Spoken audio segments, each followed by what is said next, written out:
Well, guys, guess what happened? Called technology. I forgot to plug in my Surface, and I had recorded all number 18, and I thought I even had it loading on YouTube, and then it crashed. So, yeah, just had a moment of like, well, this is what it's going to be like at times, and going to be okay with it because you know what? It was my mistake. Okay, so number 18. Let's start with the very beginning on this problem. And what are we supposed to do first? We're supposed to factor completely. So what does the numerator factor into? Well, that is going to be 3 plus x times the quantity, 1 minus 5x. How do I know that's correct? I checked the OI. I got negative 15x plus a positive 1x, which gives me a negative 14x, which is my middle term. And so I know that I factored it correctly. All right, the denominator also factors, and we get a 3 plus x times the quantity 1 plus 2x. And again, I checked, so I know those were good ones. And then we can also see where our common factor is, and that's going to be at 3 plus x, which is going to help us find our whole. But let's go back and let's find the very first thing we're supposed to do, the vertical asymptote, my friend. So vertical asymptote is where the denominator is equal to 0 after we take out the common factor. So that's going to be 1 plus 2x is equal to 0. So x is going to equal a negative 1/2. So we get x equals a negative 1/2. And this is going to be my vertical asymptote. Then we are going to find our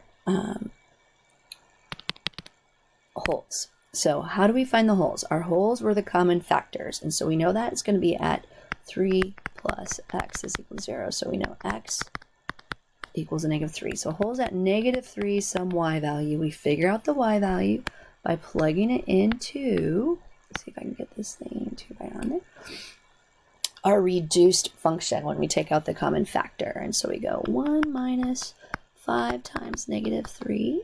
I don't know why I put that parenthesis there. Let me rewrite that. All over 1 plus 2 times negative 3.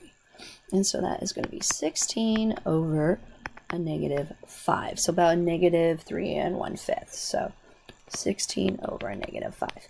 All right, so we have that done. So that it was our second step. All right, so what is going to be our next step?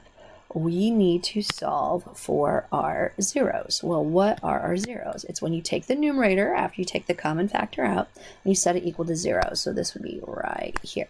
So we go 1 minus 5x is equal to 0. So x is going to be negative 1 over negative 5, which makes a positive 1/5. So I have a 0 and a positive 1/5 0, which would be right there, is close enough for what we're doing.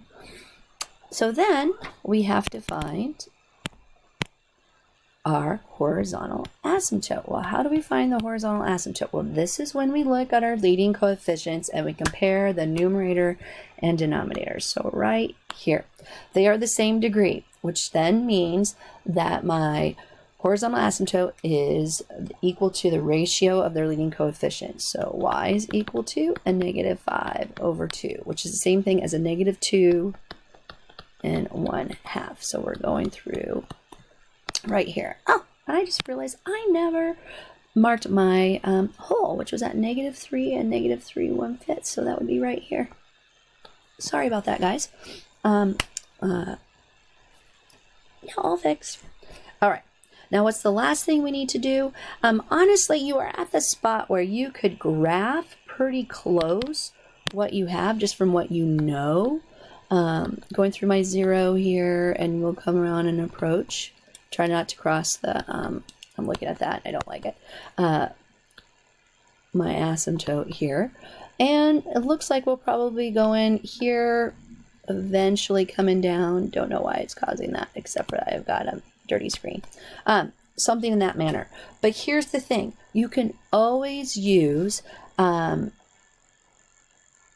other points to double check yourself. And in fact, I'd probably encourage it. So why don't we go back and just check these? And I would pick 2 really simple points. I would have picked maybe like 0. Actually, let's just do 1 point. Let's go 0 and see what we get. Remember, we punch it into our original reduced function. So I go 1 minus 5 times 0 over 1 plus 2 times 0. Remember, that's what's in the green box above. So we get 1 over 1. We're at 0, 1, which, by the way, we did a pretty good job accurately doing that. So hopefully it helps us get this not too difficult. But all right, we have just 2 more to go.